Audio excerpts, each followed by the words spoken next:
Hello right guys, it's Jade. Welcome to the Survival Show. Every weekend I'll give you a rundown of everything that's going on with survival. And of course we're going to be talking about ARK. They're just finishing off their 25-hour charity live stream. Got the big reveals. We know exactly when Lost Island's going to come out now. I told you guys last night it was December, but we now have a final date for it. Of course it's not just ARK though. We're taking a look at some new games that are going to be coming out, as well as updates that you need to know about. And definitely a look at some of the indie survival games that are in Steam Early Access at the moment and how they're progressing. Really excited about Breakwaters and Skyrim. Yes, survival Skyrim. I will be playing that later on this week when we get the new anniversary edition of the game. Plus, what's going on with the makers of Subnautica and Drake's Hollow? They've both been bought out by different companies, and it could mean that we might get a Witcher survival game or maybe a Subnautica battle royale. I know that sounds really clickbaity, but it is a possibility. I'm going to fill you in on details on that as well. Timestamps are there if you don't want to have any interest in some of the games, and as always leave a like. It really shows and makes me want to do more of these if I get plenty of them, and lots of comments too about what you're looking forward to. So let's go. Survive the Nights has got a brand new update today called Alpha 1.11, and it's going to be about self-defense and PvP improvements. You also have new car lots to explore, waypoint system, and a lot more. I've been talking about this game for a good couple years now. I did show it off when it first launched into early access, and it's definitely on the verge of me revisiting it soon. They've had a bunch of content go into it, correcting and adding a bunch of stuff that players wanted, as well as obviously fleshing out what their own plans were. The new car lot system will allow you to hopefully pick up some of the stuff you need to get your own car working a bit quicker. Solid progress for an indie survival game. I told you guys last week about Chernobylite's Hunt update, pretty much adding a bunch of new creatures and new ways to play the game. And consoles also got a big bug fix patch, much needed after their launch earlier on this year. A new post rounds everything up with that, and it looks like we are going to be seeing some of this PC hunting stuff coming to consoles in the far future. So good stuff for them, and just in case you missed it, yeah, great little survival game, particularly if you like RPG action, decent amount of story, and a fair amount of jump scares. Undying are doing something that I really like. They've actually got an early access developer update video, so you can check out all of the progress that they're doing. And while a lot of it is still just bug fixes and improvements that you'd expect, they do give hints about what's to come in the future as well, with major updates.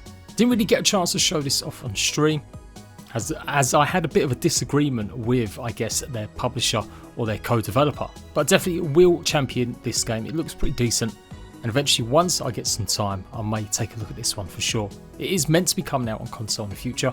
Obviously it will be on PC early access for a while. But yeah, this is what I like to see. Game devs really reaching out in really different ways rather than just boring patch notes or a few tweets. Giving visual and audio kind of feedback to your players or potential buyers of your game is really important. So they're doing the right thing here, showing progress. Medieval Dynasty obviously came out of early access a few weeks ago, and I told you guys it will be coming to console hopefully in the future too, and I'm expecting that at some point next year. They've also detailed new plans about their third person view that's coming next month.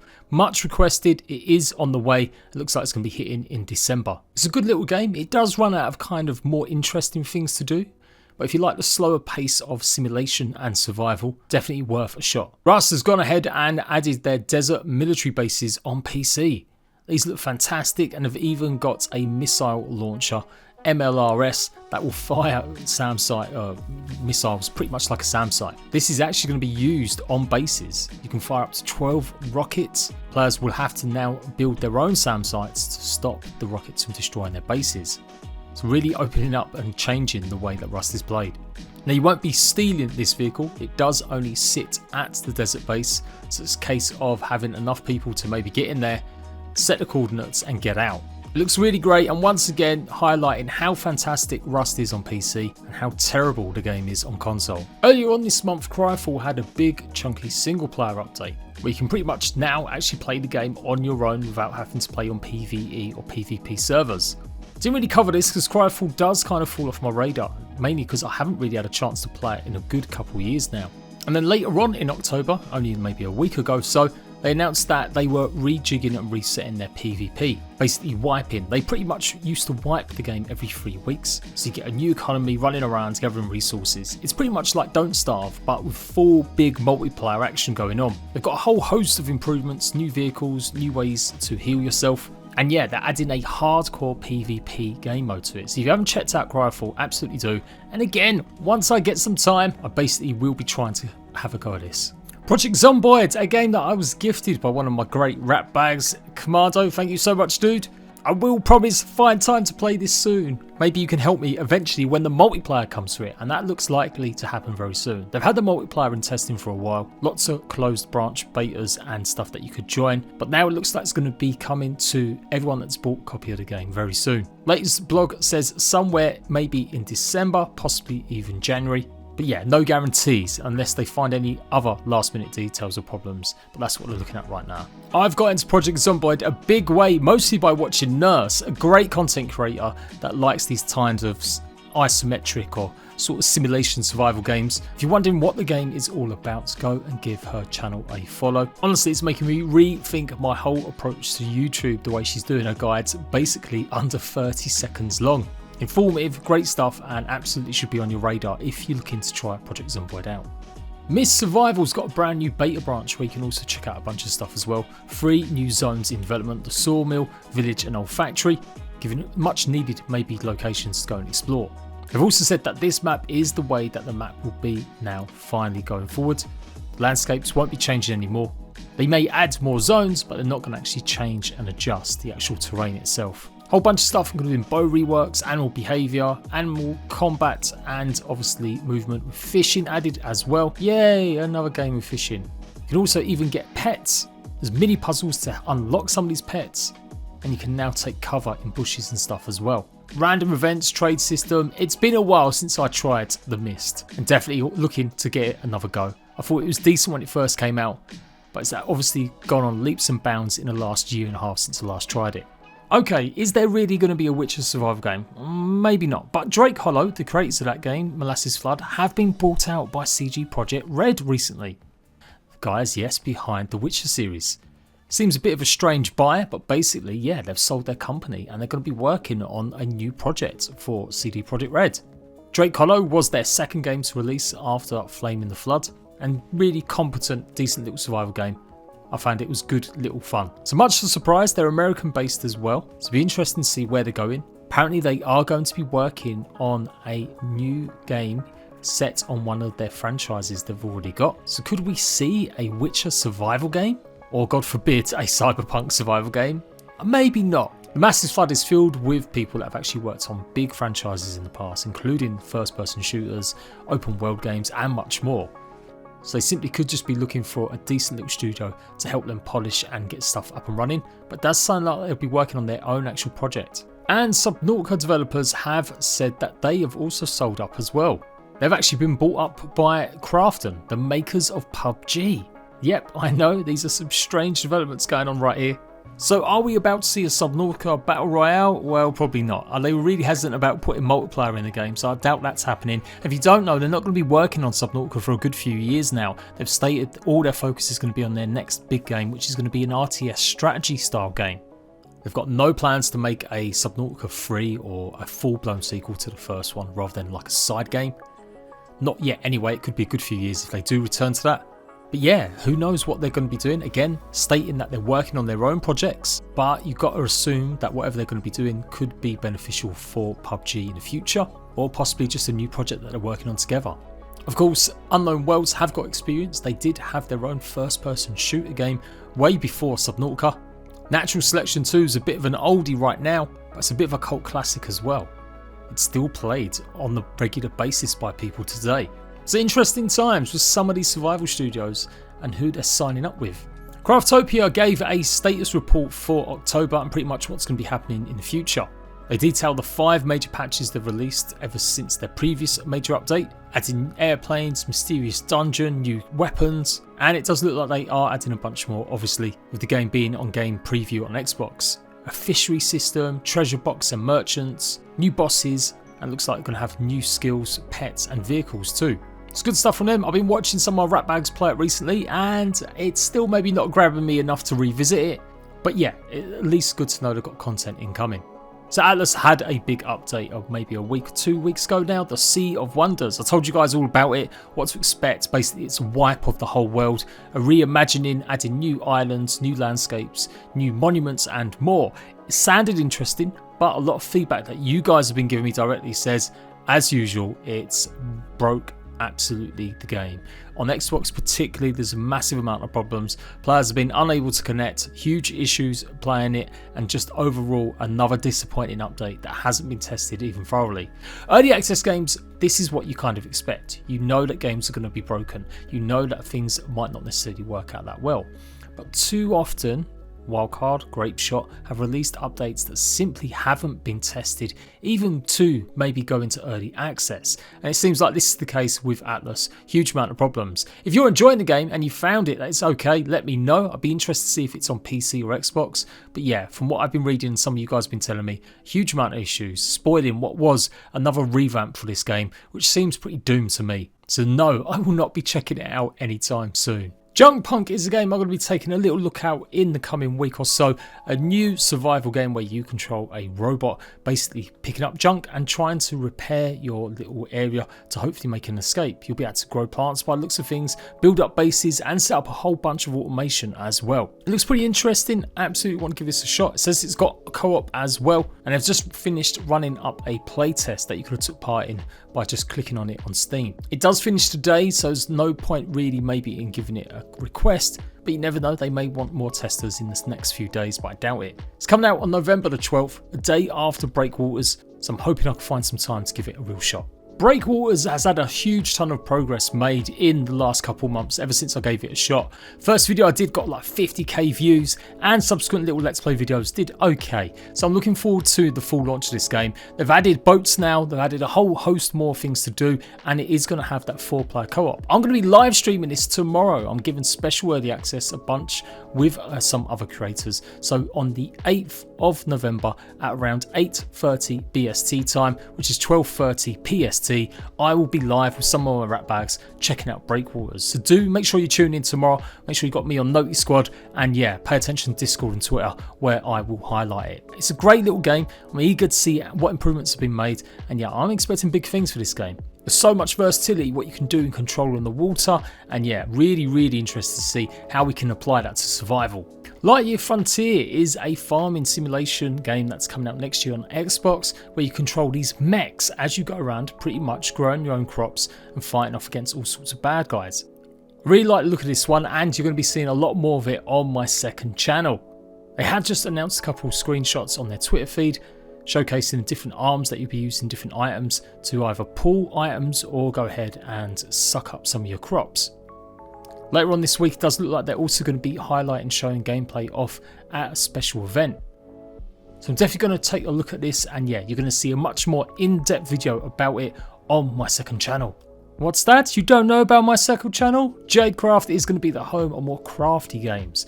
Games that I can add a little bit more of my let's play action, like the Haunted Chocolatier, Slime Rancher 2, and other games as well, maybe like the Little Devil Inside, Grounded, and a lot more. Basically, you're going to get extended episodes of stuff on this channel, previews and highlights and new stuff up and coming. And yeah, maybe not so bloodthirsty. You're not going to see Rust, Conan Exiles, DayZ or ARK on this channel. This is the home for pretty much the smaller little indie games that I like, crafty, farming, and yeah, still a little bit of survival in most cases. So go and check it out. I've done a little preview of the Haunted Chocolatier, the sequel to Stardew Valley, kinda. And of course the direct sequel, Slime Rancher 2.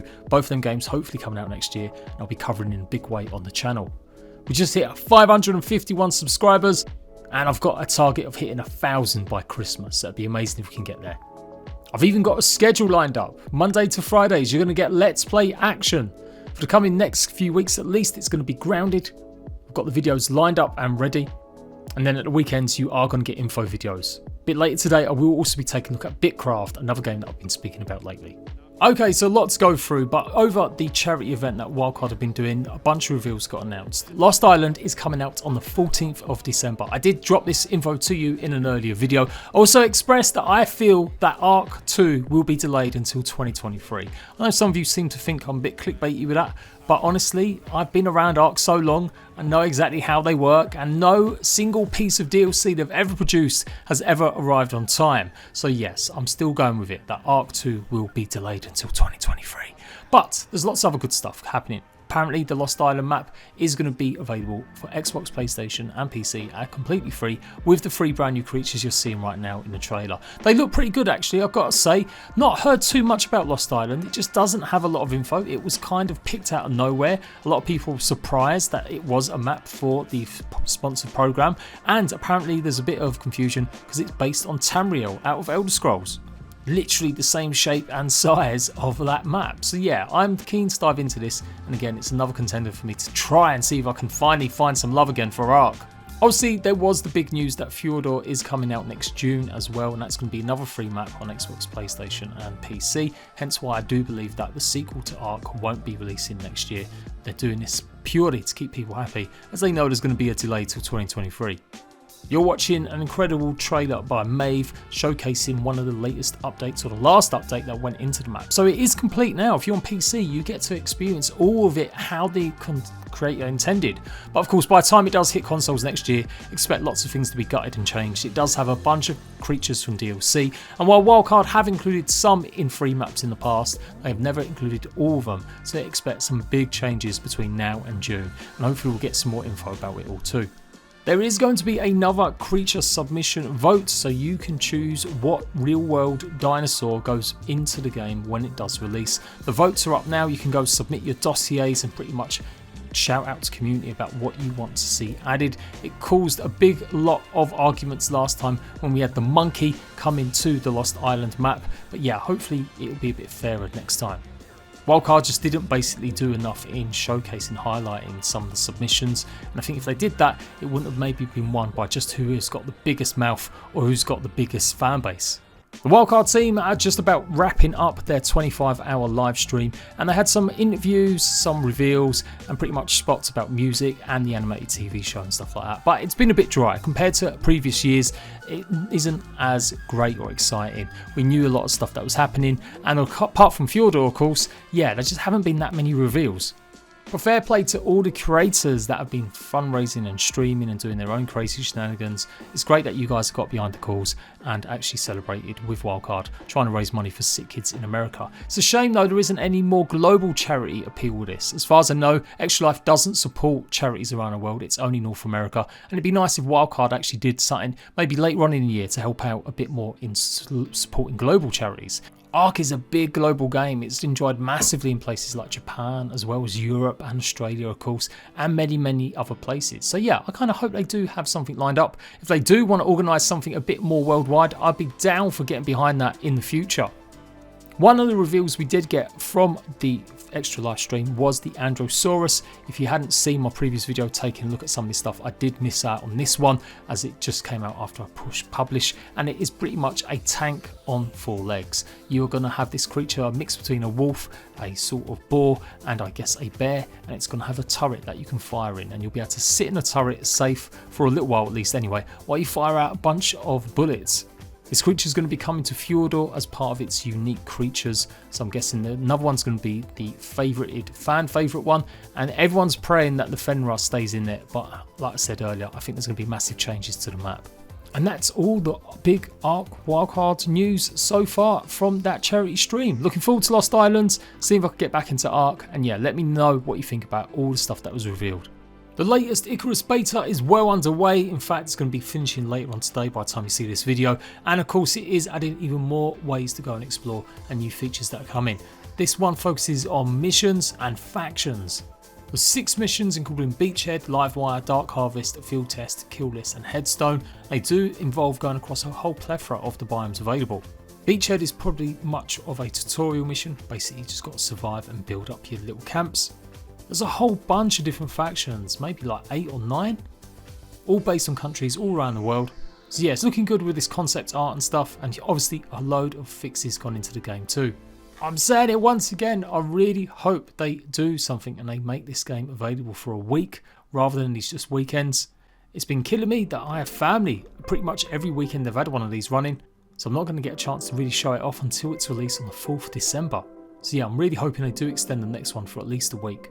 The last beta they had has maybe improved my anticipation for this. I was kind of feeling like this game was just a bit too boring, bit too samey, but with the addition of some sandworms, some exotic creatures, it's looking like there will be much more challenge than I gave it credit for. So yeah, very much look forward to trying it again when I get a chance. Honestly, I don't know what I'm more excited about, the chance to play Breakwaters properly with all the updates, or jumping back into Skyrim. If you don't know, Skyrim is selling their anniversary edition later on this week on the 11th, and it does include a bunch of the creation kit mods that they basically sold a couple of years ago when they put out the special edition, or a good few years ago. So I thought this was going to cause a big ruckus because I was expecting the price to be pretty expensive, but it turns out that if you've already got the special edition, you can upgrade for like 16 quid, so like $20. That's not too bad considering the amount of content you're going to get. For once, I may not be super critical of Bethesda, as I did rip into them a bunch of times and even had an argument with Pete Hines, one of their market directors, on Twitter once. Now, if you have never played Skyrim, buying the anniversary edition is still pretty expensive, £47.99 with a bunch of DLC. Yes, the game is donkeys old, it is the 10th anniversary of the game, but it is still one of my favourite games. So why the hell am I waffling on about it in a survival show? They obviously have got a survival mode. This has been out for years. I showed it off on the channel about 4 years ago, I swear. And it is going to be part of the free content. Even if you don't go ahead and upgrade to get all of the Creation Club content, you will still get a chance to try the survival mode if you own the special edition version of Skyrim. On the 11th, you're going to get an update that improves visuals, load times, and you're going to get 3 pieces of brand new content absolutely free for you to try out. On top of that, they've got a bunch of new missions and a whole lot more, which I'm going to be going over in a separate video later on this week. Is it right that they're doing this? Could they not have just done this as a completely free upgrade? Probably. But the fact is, you are buying a bunch of extra DLCs basically, and some of this DLCs does directly impact and give money to some of the modders that helped Bethesda make some of this stuff. Of course, if you're a big modding fan, you can still go and play the thousands of mods available on Xbox, PlayStation and PC, and you might not really feel you need to buy any of this crap. But I think, yeah, it's solid, it's going to be polished, and I'm definitely looking forward to trying survival mode. I am going to do my best to cover all of the new creation kit stuff. They are adding a bunch of new DLCs, mini missions and quests alongside the older stuff that's been available for a few years. So there will be some juicy stuff, new stuff to get into for players that have played and bought some of all this stuff over the years. And I'm going to be combining some zombies, camping, the survival and the new fishing mechanics all into one playthrough, pretty much everything, and we're going to see if we can do 100 days. I hope to be one of the first to do 100 days of Skyrim survival, maybe. We'll see how that goes though. I'm famous for saying I'm going to do something and then never getting the time to finish it. Let me know if you're hyped about playing Skyrim once again. Have you never played it? Do let me know. And yeah, I'm going to cover this on its launch day on the 11th. And there we go, that is the survival show done today. Let me know what you like out of them previews of the games. And if you're wondering why there's so much of a lack of console news and info apart from ARK, go and watch my 2022 survival fail video, where I give you a pretty much lowdown of what things are happening in terms of console releases and how bad it's going to be for next year. But as always, any survival news, I'll be there first to tell you guys about it, and I'll see you at Bags later.